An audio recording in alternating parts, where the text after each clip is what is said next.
Real Madrid versus Manchester city, Barcelona versus Newcastle United, Chelsea versus PSG, এরকম অনেক বড় বড় ম্যাচ দেখা যাবে চ্যাম্পিয়ন্স লিগের নকআউটেই। লিগ পর্ব অনেক আগেই শেষ হয়েছে আর প্লে অফের ম্যাচও কিছুদিন আগেই শেষ হলো। এখন শুরু হবে চ্যাম্পিয়ন্স লিগের আসল লড়াই, অর্থাৎ নকআউট পর্ব। 16টা দলের একটাই টার্গেট, আর সেটা হলো চ্যাম্পিয়ন্স লিগ জয় করা। তো সবার প্রথমেই আমরা দেখব যে 8টা ম্যাচ কাদের মধ্যে হবে। চেলসি খেলবে পিএসজির সাথে, লিভারপুল খেলবে গালাতাসারের সাথে, ম্যানচেস্টার সিটি খেলবে রিয়াল মাদ্রিদের সাথে, বায়ার্ন মিউনিখ খেলবে আটালান্টার সাথে, বার্সেলোনা খেলবে নিউক্যাসল ইউনাইটেডের সাথে, অ্যাথলেটিকো মাদ্রিদ খেলবে টটেনহাম হটস্পারের সাথে, বোডো গ্লিমিট খেলবে স্পোর্টিং লিসবনের সাথে, আর সবশেষে আর্সেনাল খেলবে লেভারকুসেনের সাথে। তো এই 8টা ম্যাচের মধ্যে কিন্তু সবথেকে হাইলাইট হচ্ছে Manchester city versus Real Madrid. Champions লিগে গত 7 মরশুমে 6 বার মুখোমুখি হয়েছে এই দুটি দল। আর রিসেন্ট টাইমে কিন্তু চ্যাম্পিয়ন্স লিগে সবথেকে বড় ম্যাচ হয়েছে এই দুটি দলের মধ্যেই। কখনো ম্যানচেস্টার সিটি জিতেছে, আবার কখনো রিয়াল মাদ্রিদ জিতেছে। দুই দলেই আছে কিন্তু অনেক বড় বড় তারকা প্লেয়ার। এই ম্যাচের মধ্যে কিন্তু অনেকগুলো ব্যাটেল আমরা দেখতে পারবো, যেমন Vinicius Junior versus Rodrygo, Haaland versus Mbappe, Donnarumma versus Thibaut Karatoya.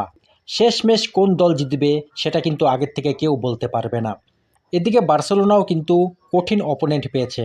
অনেকেই মনে করছে নিউক্যাসল ইউনাইটেড অনেক সহজ অপোনেন্ট, কিন্তু প্রিমিয়ার লিগের এই ক্লাবটি যথেষ্ট শক্তিশালী আছে। আর বার্সেলোনার যা অবস্থা এই মুহূর্তে, তাতে কিন্তু ভালোই স্ট্রাগল করবে এফসি বার্সেলোনা।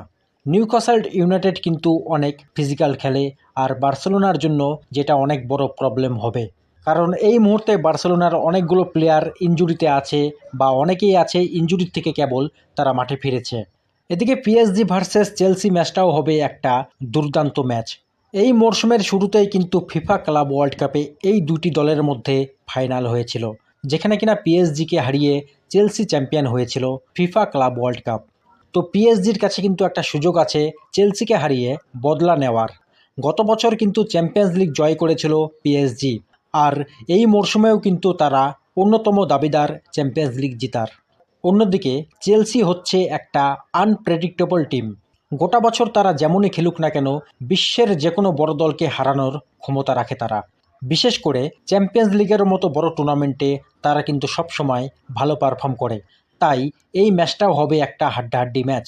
অন্যদিকে আর্সেনাল কিন্তু অনেকটাই সহজ প্রতিপক্ষ পেয়েছে জার্মানির ক্লাব লেভারকুসেনকে। লেভারকুসেন কিন্তু এই বছর অতটাও ভালো খেলছে না, যেটা তারা গত 2 বছর করেছিল।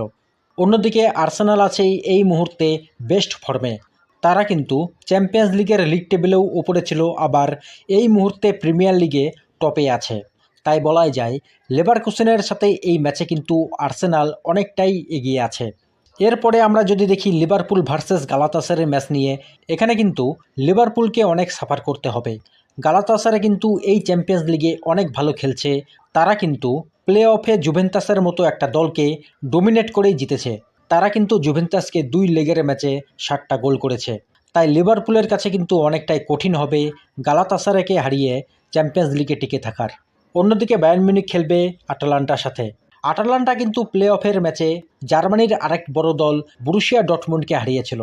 তারা কিন্তু প্রথম লেগে বরুসিয়া ডর্টমুন্ডের ঘরের মাঠে গিয়ে হেরেছিল, বাট সেকেন্ড লেগের ম্যাচে কিন্তু নিজেদের ঘরের মাঠে বরুসিয়াকে 4 গোল মারে।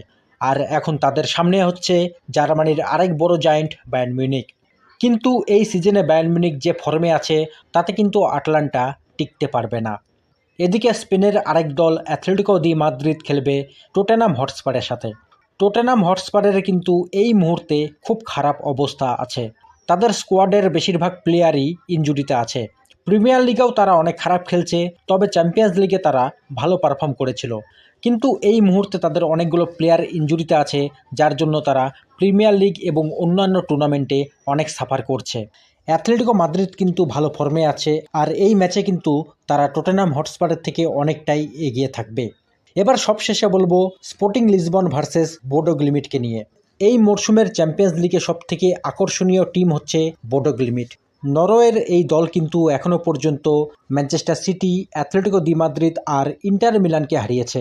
তাই বলাই যায় স্পোর্টিং লিসবনের সাথে তারা অনেকটাই এগিয়ে থাকবে এই ম্যাচে। তো এই হলো চ্যাম্পিয়ন্স লিগের কোয়ার্টার ফাইনালের 8টা ম্যাচ, যেখানে 16টা দল কিন্তু লড়াই করবে, আর যার মধ্যে কিন্তু বেশিরভাগ ম্যাচই হবে বড় ম্যাচ।